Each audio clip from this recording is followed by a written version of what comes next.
One thing I've definitely learned that no matter how well the person performs on the interviews, on the screening tests, it's really only when you are actually, doing some actual work with this person, you can only see how he or she will perform. And that's why in every team that we built in our at InSquad, it's very important is when you see that the person is capable in terms of their hard skills, and you think they are okay in terms of their soft skills based on an interview, we ask them to start actually doing something. My name is Svinov, and I'm the CEO and co-founder of InSquad.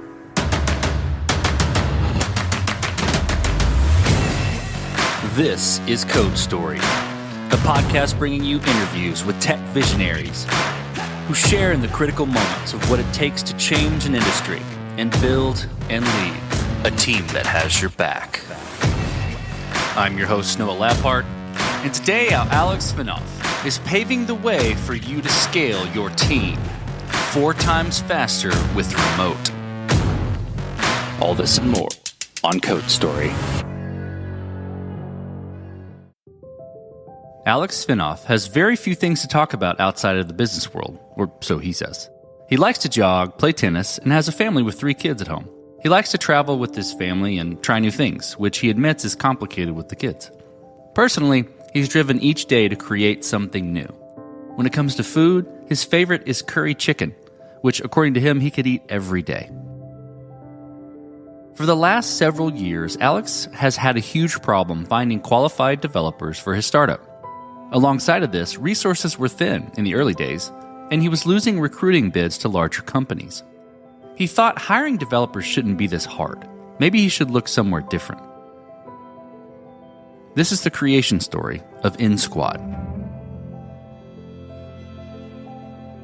InSquad is a talent platform, and it helps software engineers from remote locations like Africa, like Latin America, like India, like Eastern Europe, to get matched with the superb startups, predominantly in US. We do have some European clients as well, but most of them in US.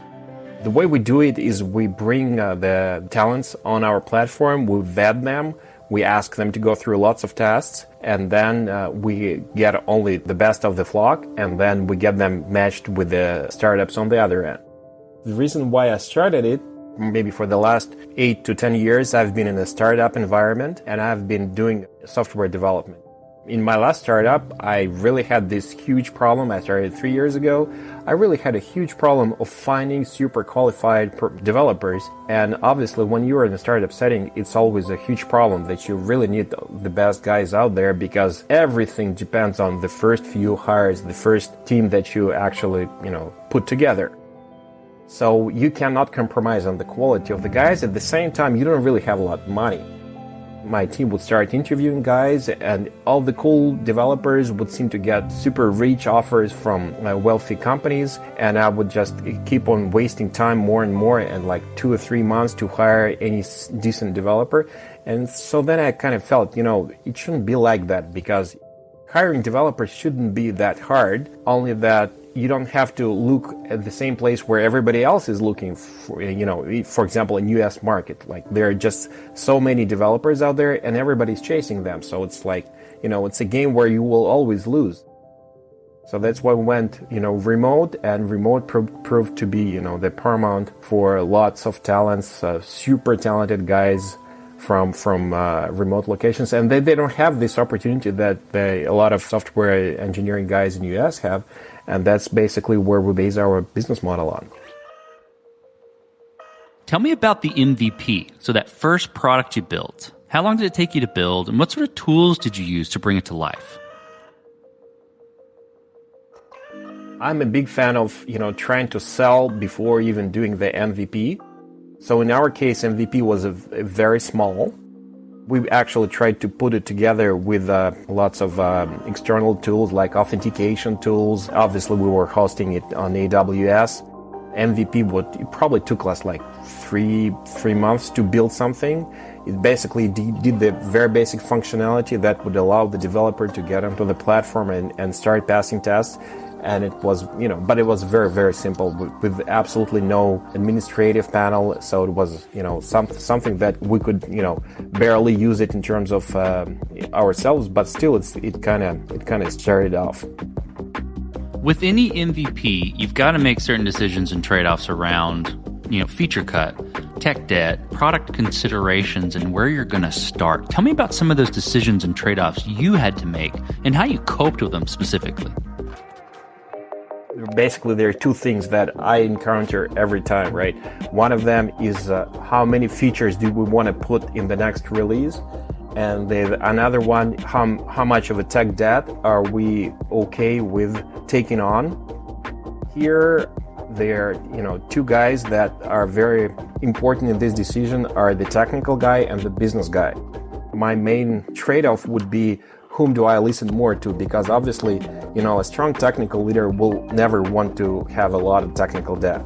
At the same time, a strong business leader will always want to have a feature as soon as possible. And a lot of times that means to put a lot of technical debt and things that you don't really want in a final code.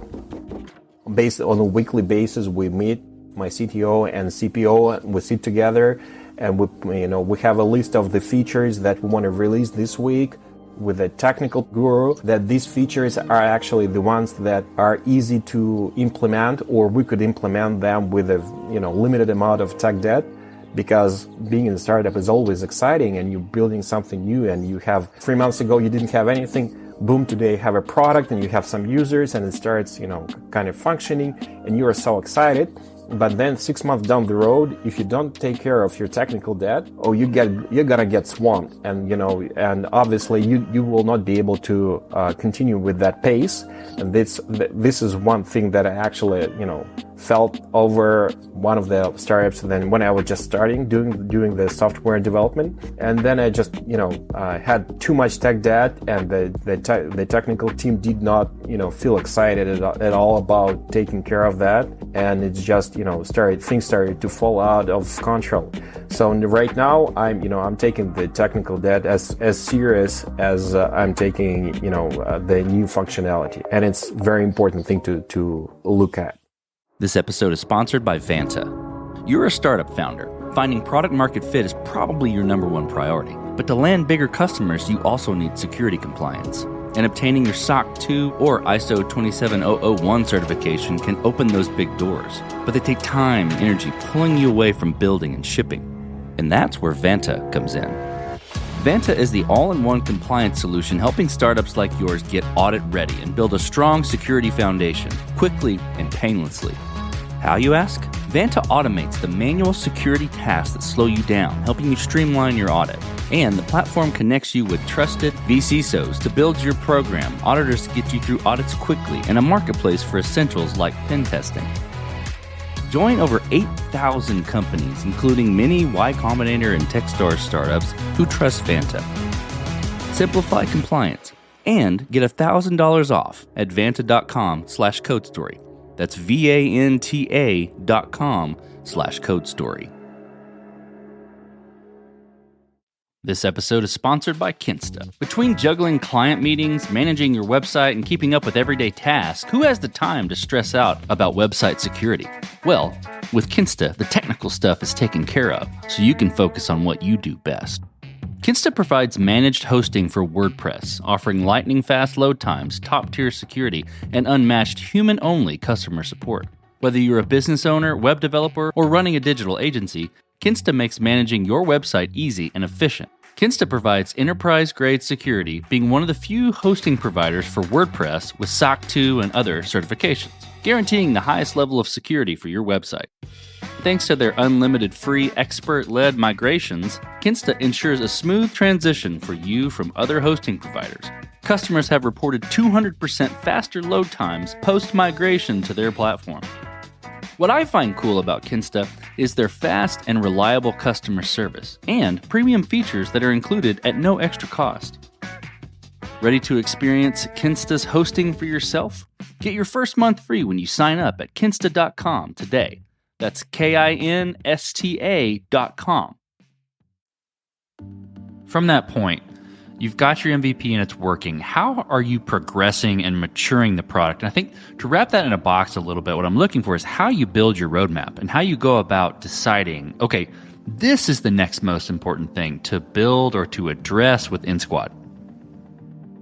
Essentially, what you're talking about is building a long-term evolution plan, right? Okay, we have MVP and it seems to be working, it seems to be converting, but then we need to get on more developers. We need to get, to increase the team to build a fully fledged product. But again, how do we decide where are we going to be in the 6 months and in 12 months? And for us at InSquad, and what I'm doing at InSquad is that we first have like a big long-term goal, maybe 12-month goal, what we want to see in terms of functionality, in terms of user experience. It shouldn't be very detailed, but it should be, something that is kind of motivating at the same time. It's not limiting us. It gives us a direction, but it doesn't limit us to look elsewhere, right? So we put this like 3 to 5, main goals that we want to arrive at in a 12-month period.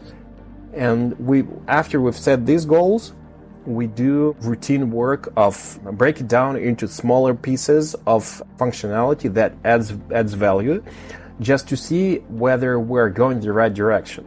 Because one of the things that I've also learned the hard way that, if you try to build something you are not very certain that your customer will use, you may end up, spending a lot of time and money and losing the pace. Because again, startups is always about the pace, the momentum that, that your client sees that you are on the edge and they get the best quality and the best product out there.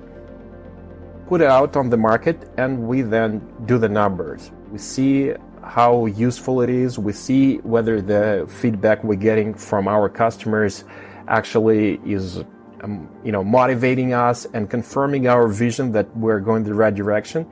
And if it's not, we try to think it over. If this feature did not work well, we try to see whether it did not work well because of a very limited functionality and it did not solve the user problem, or just because there is no problem as such, or maybe the problem it's not as acute as we thought it was. We do this process repeatedly, like every 2 to 4 weeks, and after that we look back and see what path have we gone and how much response from the market we've received, and then if we need to adjust our long-term goals, we do that. And that's basically it. So it's all about, I'd say that, building a great software product is first and foremost, it's about the process and being, strictly adhering to this process. Let's switch to team then. So how did you build your team? And what do you look for in those people to indicate that they are the winning horses to join you? The team is a subject that I can talk for hours. Because again, I had this experience when I first started building my first product in 2014. Really building a successful team is way more than just knowing how to write code. One thing I've definitely learned that no matter how well the person performs on the interviews, on the screening tests, it's really only when you're actually, doing some actual work with this person, you can only see how he or she will perform. And that's why in every team that we built at InSquad and elsewhere, InSquad actually is helping the, other guys to build their teams. So we're very, very keen to bring our experience at InSquad to our clients in terms of building teams. And it's very important is when you see that the developer or the product manager or the analyst or the whatever, when you see that the person is capable in terms of their hard skills, and you think they are okay in terms of their soft skills based on an interview, then we give them some very simple tasks. The very first day they come, we ask them to start actually doing something. When they start doing something, they exhibit behavior. And this is the most important part of any team formation. And every team it needs 3 things. It needs technical leadership, it needs motivational leadership, or management leadership, and it needs people leadership.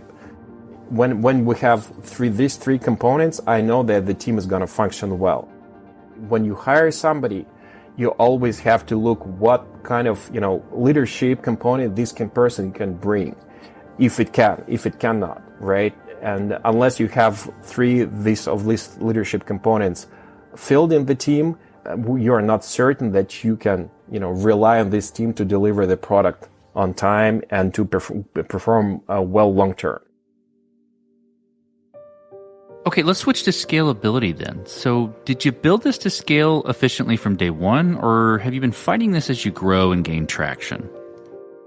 In terms of software development, we're definitely not doing something to be scalable from day one, because first we need to see the demand, we need to see that we're going the right direction.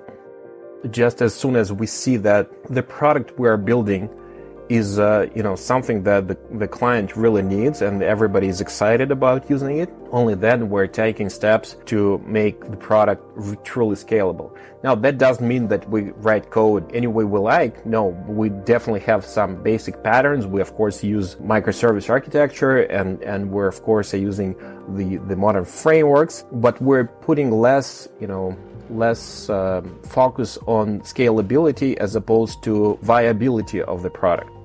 In my experience, software engineering only scales in teams. So if, for example, you have a team of, say 5 to 7 people and they're doing great work, it's not going to work as well if you just add 2 to 3 people to this team. It might actually destroy the team spirit, and it may ruin everything. So what we prefer to do is when we see that there's demand is there, we have the financing, we prefer to build a standalone team right next to this one. Maybe take a couple of or 3 engineers from this team that have the technical expertise and bring in leader from outside, or split the team and maybe add some more people to each of one of the smaller teams, so that we have growth in terms of scalability by teams, right? One important thing to note here is also that it takes time to build great teams. I never expect, for example, if we need to ramp up the team, I never expect this to happen overnight. And the strongest leaders that I've ever had, they have grown from junior or from mid-level developers that have joined our team, and they started, feeling the spirit of the team, and then they started, they got promoted, and they've learned the hard way how it all works, and then they carry the values of the team and the company, and then they can be the leader of any new team. So typically it takes anywhere from 1 to 3 years for the person to go through this route and to become a good team lead or a good project manager or good people manager within the team. Okay, so as you step out on the balcony and you look across all that you've built, what are you most proud of?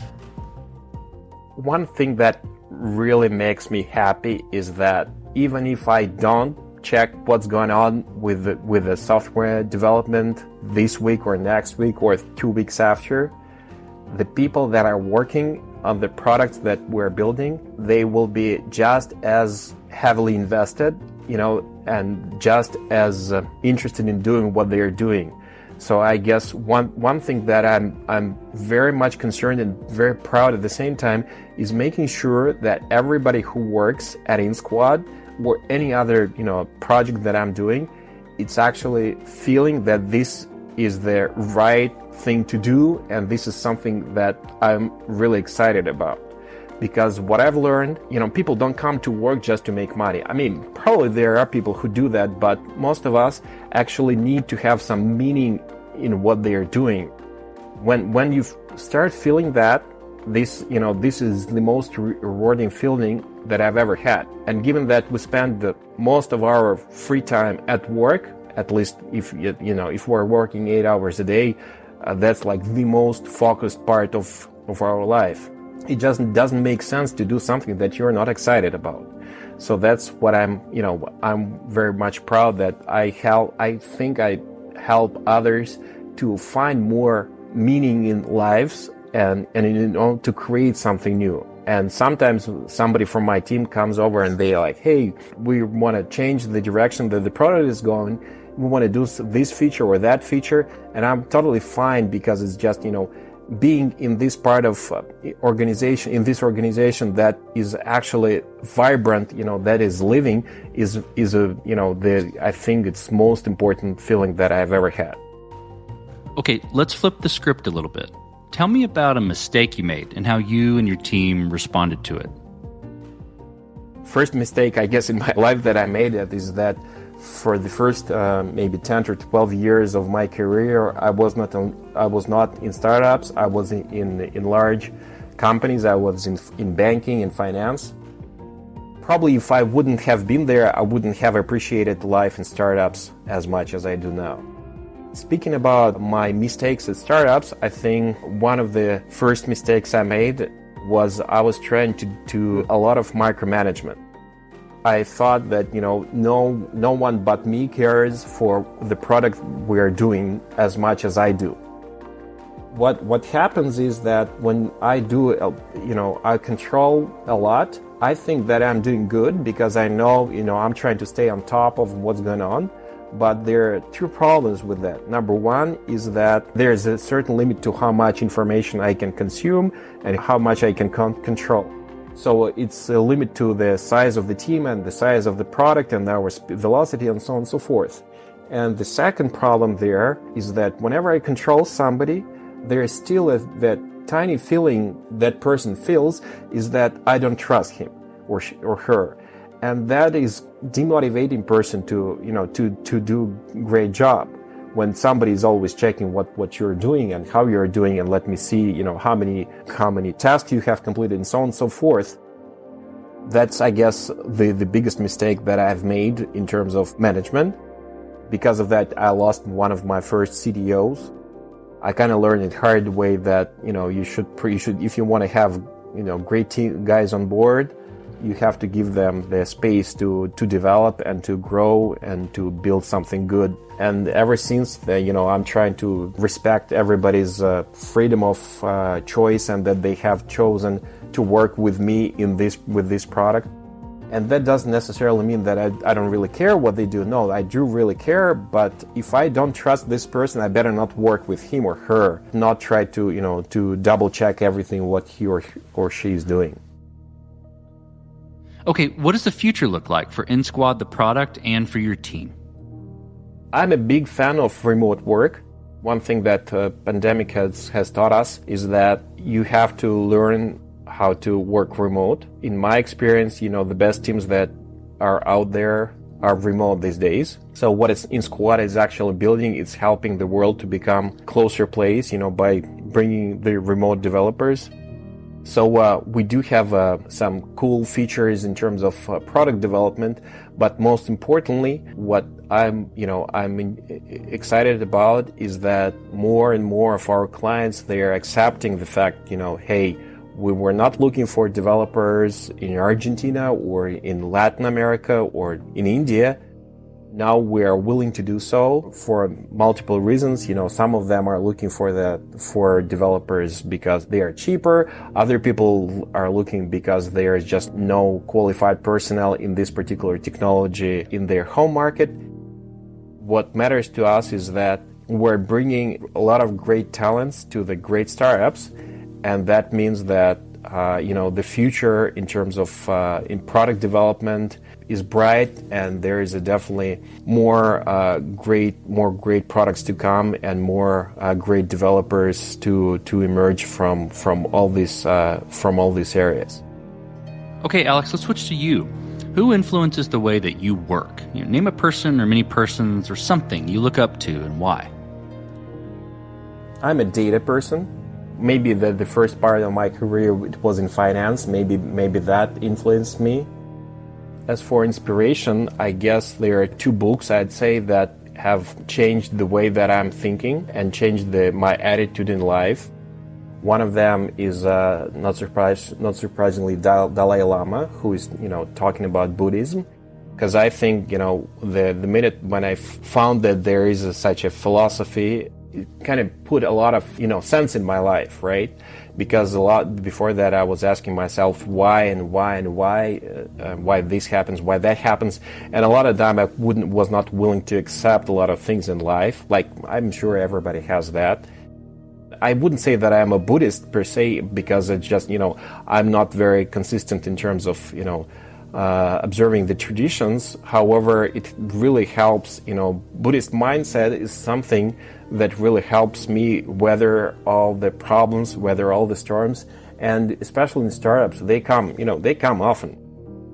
Another great author that I'm enjoying reading is a Ray Dalio, who is a hedge fund manager and who's written the book Principles.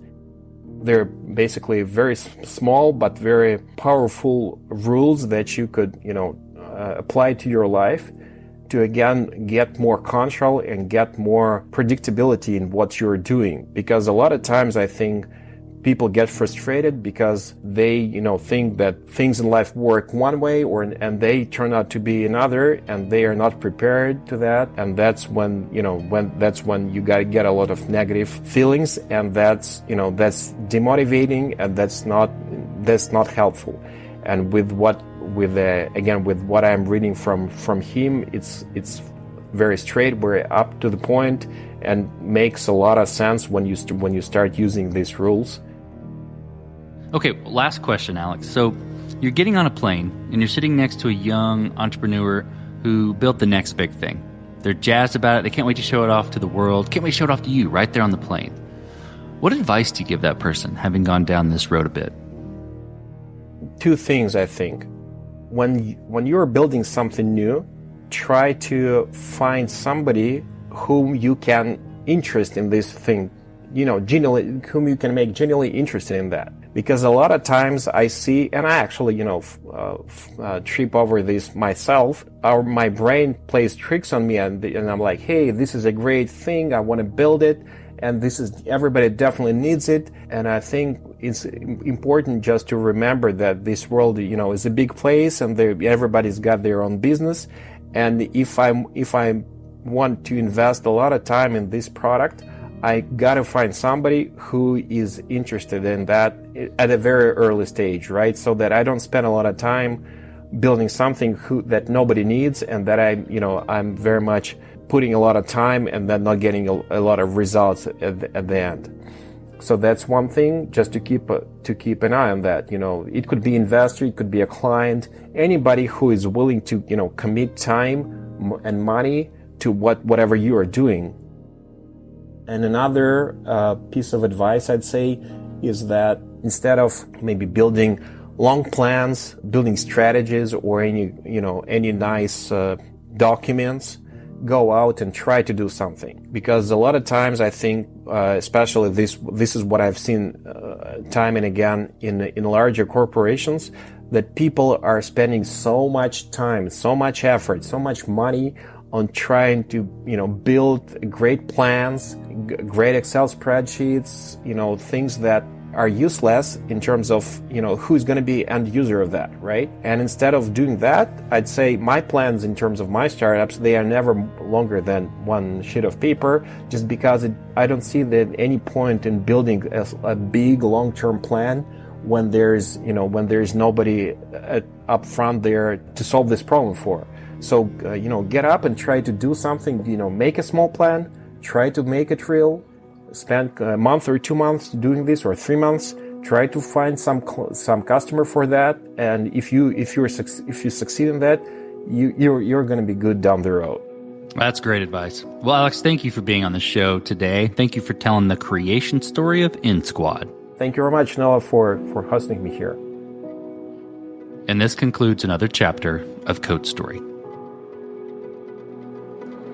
Code Story is hosted and produced by Noah Labhart. Be sure to subscribe on Apple Podcasts, Spotify, or the podcasting app of your choice. And when you get a chance, leave us a review. Both things help us out tremendously. And thanks again for listening.